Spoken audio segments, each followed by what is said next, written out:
All right, so here is my Mixbus processing for this final video of this series here. Let's check it out. I have now, this is what I've been doing when it comes to trying to get some energy using some expansion. This I picked up off of Luca Pretalesi from one of his videos. An incredible EDM mixer, and this was something that I felt was actually very useful in all genres. DMI mastering setting is what I labeled it as, but this is what I'm doing here. I'm compressing 2 dB, minus 2 dB, and then I'm boosting that 2 dB. So it's sort of pushing and pulling. So it's boosting and it's staying, and then when the audio when the audio actually is triggered through the threshold, it's compressing it down. So it's sort of expanding it, and then when it's too much, it's bringing it down. It's the best explanation I can give you right now. And then we have a expansion setting here in the middle where the vocals are. And what this is doing is every time that kick hits, the middle is being pushed up. So every time the kick hits, it's going up with it. So that way the kick isn't, or the bass isn't drowning out the vocal. So it's giving that mid-range excitement that we're looking for. And on the top end here, this is going to be another compression and expansion idea. So I'm boosting 2 dB, and then I'm also, looks like actually I'm boosting 3 dB, and then I'm also reducing. So every time the threshold is triggered, it's going to be reducing, but most of the time it's going to give it a brightness and an airy feeling. That way it doesn't get too excessive, and it just keeps everything sort of balanced, if the best way to explain it to you right now. That's the multi-band compression trick that I learned from Luca. Let's go over to the digital V3. This is going to be in the middle section here. I set my own setting up. It's called the ResDes. And this is going to be taking out some of these frequencies here. Let me see if I can give you an example.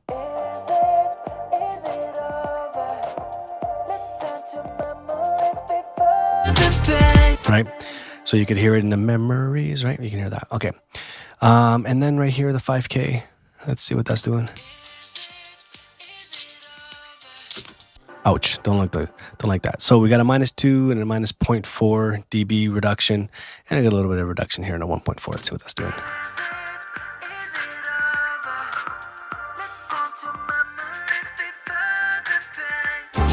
Right there, you don't like that. All right, now this is typically my Mixbus EQ setting on the Legacy, API Legacy. I really enjoy doing this. It kind of gives me my smiley curve. And what it is at 50 hertz, I'm boosting 2 dB, and at 20K, I'm boosting 2 dB. So it's just like this, right? I'm going to play that back and you can hear what it's doing. Is it over? Let's turn to memories before the pain. Cool. There's that. Now the Pultec Pro, this is for color. I don't know how I feel about this now, but I do enjoy what it does initially, but yeah, I've realized that it is coloring a lot. And I like it. So I don't do it all the time now, but I was this was my staple when it came to my Mixbus. Is it over? Let's turn to memories before the pain. Yeah, you can also do a little bit of pre-mastering here with this too to mess with it, but I didn't touch it. And then my SSL Comp. This is going to be the Snake Eyes setting from Dr. Dre. This is now, the slowest attack, the quickest release, and I'm looking for about a 3 to 4 dB gain reduction here. Let's take a listen.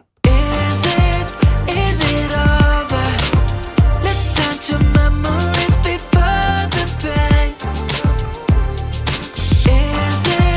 Is it over?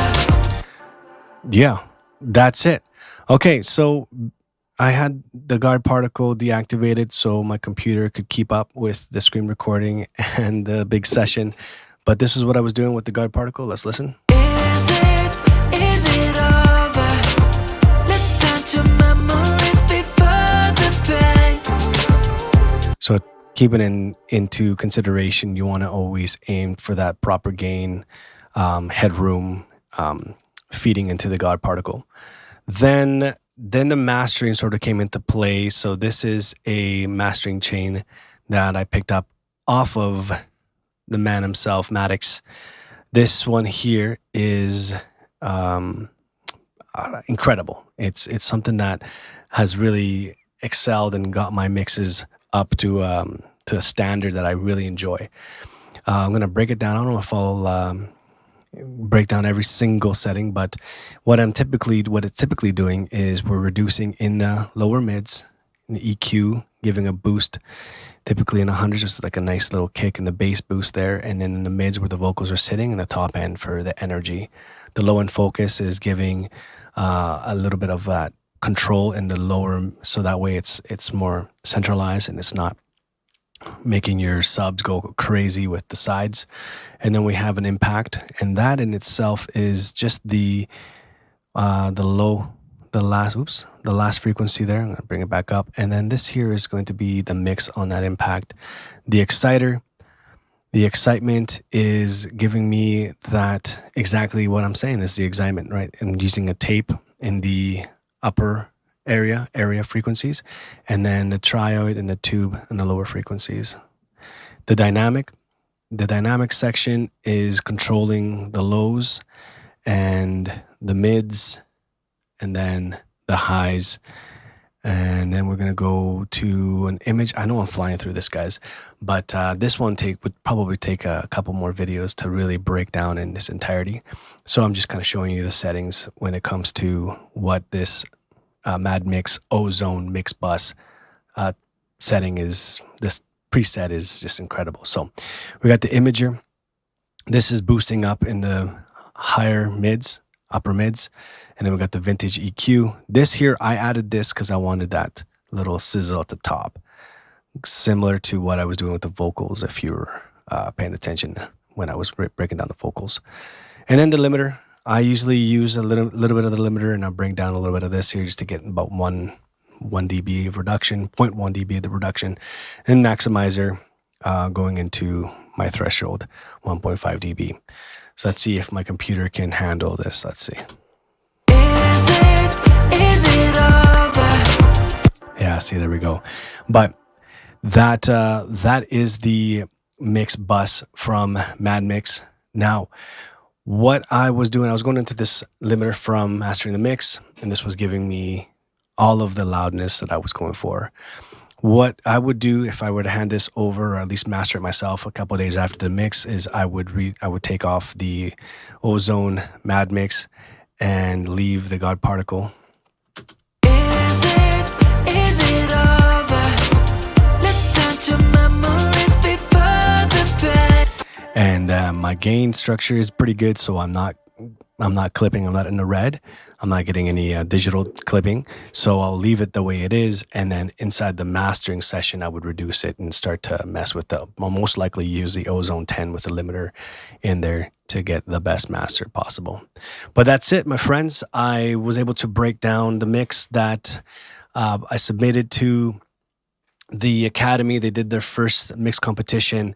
It was an awesome opportunity to work on some really nice quality stems and get a mix in. Also had the opportunity to, before I submitted the mix, Kevin Mikulski, who always does the mix critiques on a weekly basis, he listened to the mix. He's like, fix this, fix that. And I went in, used all the notes that he gave me, fixed what I could to my taste and to my understanding of what he wanted me to execute. And then from there, I submitted the mix as my final, and it ended up taking first place. So were there some things right now that I hear that over 4 months of constantly mixing? Yes, absolutely. There's some things that I would change. I feel like I'd want to bring the vocals in a little bit a little bit more cohesively with the instrumentation, but at the time might have been able to accomplish that with the Ozone 10 because the Ozone 10 is gluing everything together, and I don't have that activated right now because my computer would probably blow up, and that's not good.